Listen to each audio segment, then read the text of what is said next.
Good morning. 9:52 on 570 News. Lisa Drew filling in for the Jennifer Campbell Show. And where was Graham when I was in grade 9 doing terribly in math? Boy, could I have used Graham. Graham, where were you? Joining me on the line right now is Scott Hoskins, assistant professor with the chemistry department at the University of Waterloo. And you just got the best Christmas gift ever, didn't you, Scott? I did. It was rolled up Christmas and Easter this year, I think. How do you wrap up Graham? Very challenging, I think, to wrap Graham up. It's a pretty big piece of kit that we've got here at Waterloo now. Wow. For anybody who didn't catch our story on Friday with your big unveiling with the most magical, amazing supercomputer, tell us a bit about Graham, what he looks like, how much he weighs, his arrival. Tell us all about Graham. Okay, so Graham is about 16,000 kilograms, a pretty hefty beast. He's a big boy. He's a big boy. He has, let's see, there are about 60 refrigerator-sized units that house servers, and each one of these refrigerator-sized units takes about as much power as 4 houses to churn through calculations. So the footprint of Graham is quite big. There's about 7 kilometers worth of cabling that links everything together for the computer, and it's water cooled. So we have cooling water being pumped out of the local reservoir, I guess, and cycled through gigantic radiators that are encapsulating the computers to make sure that it doesn't overheat.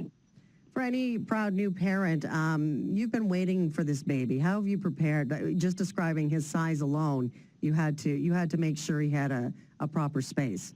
So the computer is currently housed in the basement of the math department, the math building here on campus, in something called the Red Room. And this was the original room that was used for the first computing facility that we had here back in the 70s, I think, maybe 60s or 70s. And the first director of that computing center was a chap named Wes Graham. So you can see the connection now with the name Graham for the supercomputer. And was he there for the unveiling on Friday? Unfortunately, no. I'm not sure when Wes Graham left us, but I don't think he's around anymore. But it's a lovely tribute to his work there, and I'm sure for his family as well. Mm-hmm. Where do you go with Graham? I'm sure people, different schools around the universe are watching right now and are very jealous of your Graham. What do we do with Graham? What does it mean for us as a community, for you as a school? So fortunately, Graham is a supercomputer that's carried under the envelope of something called Compute Canada. So Compute Canada is a national body that oversees all sorts of supercomputing and high-performance computing in the country. And we actually have 4 new installations across Canada right now, one at the University of Victoria, one at Simon Fraser.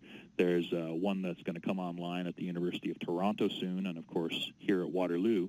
And these are all interconnected and accessible via the internet. So everybody across Canada, in principle, has access to these facilities, which is really exciting for everybody doing research in Canada right now. When you're talking about what it can do and what it has under its hood, a storage system of more than, I don't even know if I know how to say this right, 50 petabytes, 50 million gigabytes. What does that mean? What does that mean to me? What does that mean? So let's see. So my laptop, for example, has a 250 gigabyte hard drive, and that can store all of the programs that I need to run and any data that I generate.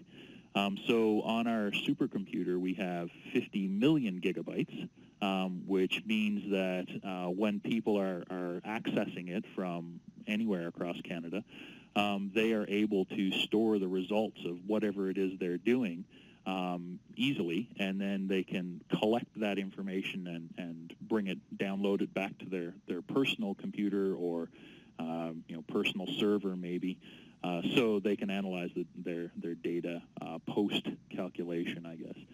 So the real reason we have that amount of storage capability is because they're anticipating a lot of users and some very, very hefty calculations that these guys guys are going to do. What would be the first calculation that you would be doing at the UW? What would be its first project? So there will be many first projects because we have 33,000 CPU cores in this instrument. So, literally hundreds of people can access this simultaneously. So from my perspective, the research that I do is concerned with nanoclusters. So these are things that are a little bit bigger than atoms and molecules, but smaller than the materials that we experience in everyday life. And my goal, or the goal of the people in my research program, is to try to do very accurate quantum mechanical calculations to predict properties for these things, to see if they can come to use in any sort of new device or some one direction we're working on is in drug discovery to try to sort out properties for potential drug candidates, things along those lines. Wow. This is just, could you imagine this even 10 years from now?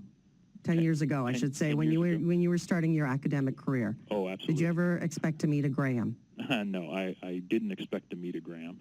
I think one of the things that you need to keep in mind with computing is that the power of computers is just rising at an incredible rate, right? So every couple of years, what seemed amazing now becomes something a little more commonplace. I think we're safe to say that Graham is going to be at the forefront for a while. But, who knows? And there are people that are working in a whole new area of computing as well, quantum computing, that would say, wait and see what we're going to produce in 10, 20 years' time. So it's really hard to project things like computing power and where you could potentially go with it, I think. Scott Hoskins, thank you for sharing Graham with us, and we look forward to meeting him. As do I. I can't wait to get my hands on it. Thank you. Have a wonderful week, and enjoy Graham. All right. Thank you very much. Thank you. Assistant Professor Scott Hoskins with the University of Waterloo. And this has been the Jennifer Campbell Show. Glenn Pelche up next.